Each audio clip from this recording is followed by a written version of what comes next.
존경하는 국민 여러분, 당원 동지 여러분, 저는 국민의힘의 전열을 재정비하고 젊고 강한 보수로 바꾸기 위해 당대표 선거에 출마합니다. 많은 국민들이 국민의힘에 등을 돌렸습니다. 당원들도 이대로는 안 된다고 하십니다.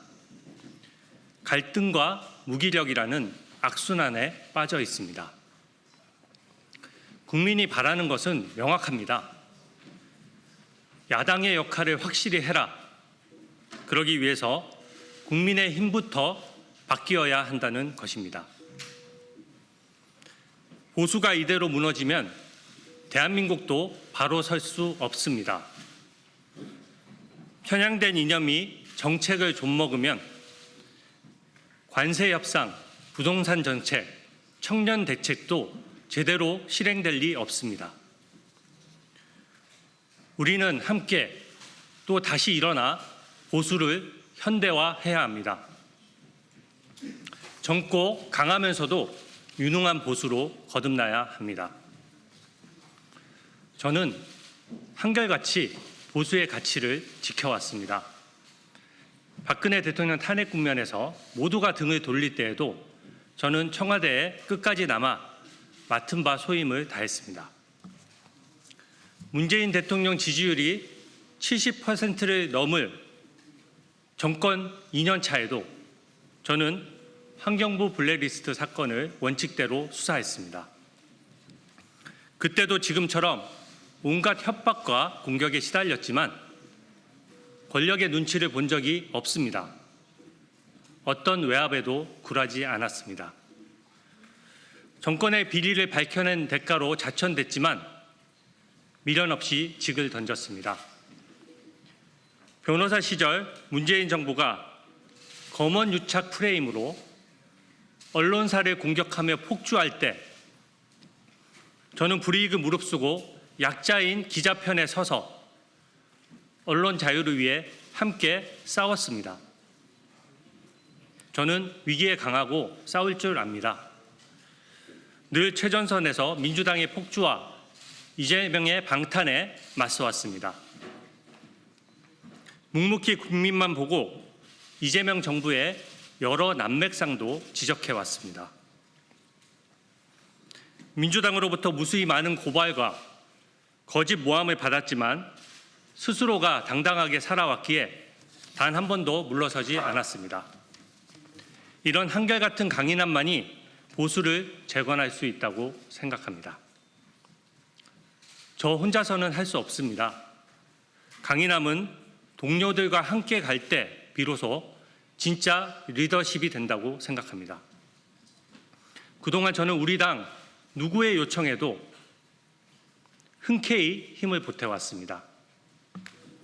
계파, 직위, 나이, 성별을 가려본 적이 없습니다. 저는 혼자도 강하지만 팀으로 일할 때 더 강합니다. 저에게 함께 일할 팀을 붙여주십시오. 당 지도부가 컨트롤 타워가 되어서 상임위와 개별 의원들의 투쟁력을 확 높여 놓겠습니다. 저는 진심으로 우리 당의 저력을 믿습니다. 국민의 뜻을 받들어 당을 개혁하겠습니다. 첫째, 일하는 국민의 힘이 되어야 합니다. 정권 초는 정책과 인사의 방향이 정해지는 중요한 시기입니다. 국익을 위해 정부 여당을 견제하고 더 나은 대안을 제시해야 합니다. 먼저 일할 수 있는 시스템부터 갖추겠습니다. 중진 의원들 위주의 경직된 의사결정 구조부터 당장 바꾸겠습니다. 제가 당대표가 되면 초선 의원들을 대거 기용해 전면에 내세우겠습니다. 국민 앞에 신선함과 열정을 보여드리겠습니다. 보좌진과 당직자들을 눈에 띌 정도로 확실하게 중용하겠습니다.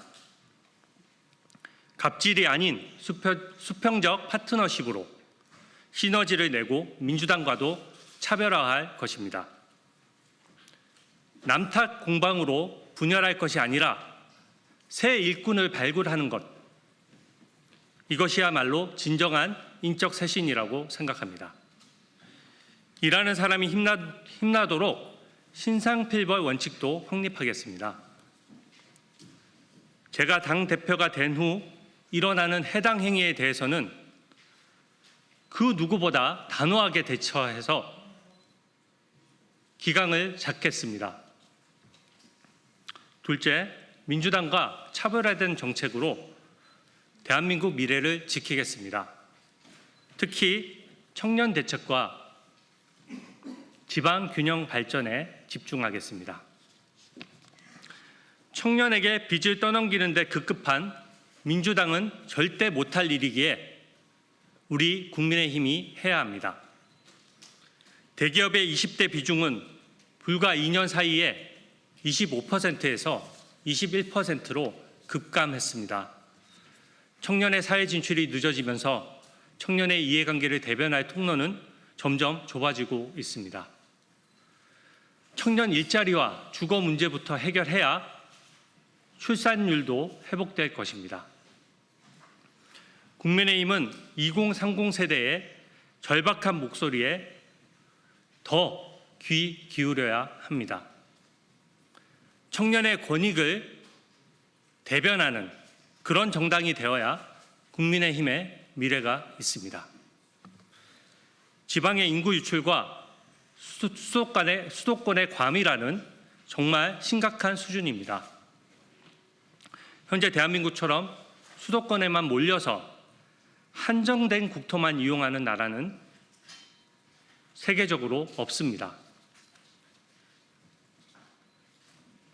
지방에 양질의 일자리와 인프라를 많이 만들면 수도권 과밀화도 막고 덩달아 수도권 집값도 잡을 수 있습니다. 획기적인 수준의 지방 균형 발전이야말로 대한민국의 경쟁력도 살리고 국토도 고루 활용하는 길이라고 확신합니다. 셋째, 민주당은 절대 하지 못할 개혁부터 추진하겠습니다. 차별화 전략입니다. 출판 기념회를 통해 국민 몰래 돈을 걷거나 약자에게 갑질하는 행태부터 근절하겠습니다. 어제 강선우 의원이 여론에 떠밀려 물러났지만 끝내 상처 입은 보좌진들에 대한 진심 어린 사과는 없었습니다. 구조화된 갑질을 없애야 합니다. 권력자라고 해서 법 앞에 특혜를 보거나 방탄하지 못하도록 하겠습니다. 민주당은 요상한 TF까지 만들어서 이재명 대통령의 대북 송금 재판 등을 공소 취소하려고 기를 쓰고 있습니다. 국민과 함께 제가 막겠습니다. 이념에 치우친 친중 친북 정책으로 인해 대한민국 국민이 오히려 역차별 당하는 일이 없도록 하겠습니다. 외국인이 우리 국민의 세금을 부당하게 빼먹을 수 없도록 각종 제도를 패키지로 손볼 것입니다. 넷째, 잘못된 과거와의 단절은 필수입니다. 계엄을 옹호하거나 전직 대통령의 복귀를 주장하는 것은 우리 당의 확장성을 스스로 가두는 것입니다. 과거에 얽매일수록 선거 패배는 반복될 수밖에 없는 구조입니다. 당과 윤 전 대통령 모두에게 도움이 되지 않습니다. 윤 전 대통령도 그 사실을 알기에 당에 부담을 주지 않고자 자진 탈당을 했던 것입니다. 전직 대통령이나 현직 대통령이나 법 앞에서는 누구나 평등합니다. 절차의 적법성은 보장받되 특권은 누릴 수 없고 마음에 들지 않는 결과도 수용해야 합니다. 이것이 국민의힘이 민주당과 본질적으로 다른 부분입니다.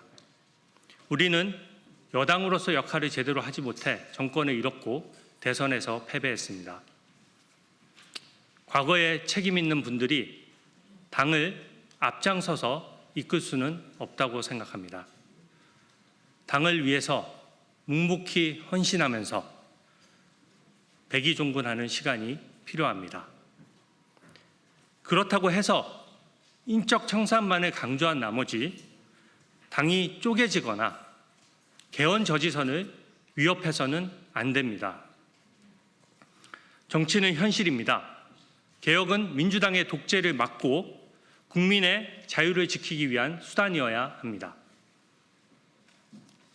이재명 정부와 민주당은 거대 권력에 취해서 야당 없는 독재 국가, 대통령 재판의 공소 취소, 사법체계의 장악과 대통령 연임까지 꿈꾸고 있는 실정입니다. 자기들이 고른 특검으로 내란과 외환 프레임을 마구 덧씌워 국민의힘을 해산하겠다고 합니다. 민주파출소를 만들어서 평범한 국민들의 SNS 활동까지 고발하고 수사기관은 권력자가 아닌 국민을 수사하고 있습니다. 이런 민주당의 폭주 상황에서 개헌 저지선까지 무너뜨리는 것은 역사에 죄를 짓는 것입니다. 저는 민주당에게 독재 방탄의 꿈은 빨리 깨시라고 당당히 말씀드립니다. 제가 가장 앞장서서 우리 당과 국민의 자유를 지키겠습니다. 저는 진심으로 대한민국과 우리 당이 걱정되어 나왔습니다. 나라 걱정에 밤잠이 안 온다는 분들이 많습니다. 저는 국민의 눈높이를 금과 옥조로 새기고 당원들과 함께 뜻을 모으면 해낼 수 있다고 판단했습니다. 살아가는 우리 당을 반드시 재건하고 젊고 강한 대표가 되겠습니다. 보수 정치에 젊은 새바람을 불어넣고 세대 교체를 이루겠습니다. 경청해 주셔서 감사합니다.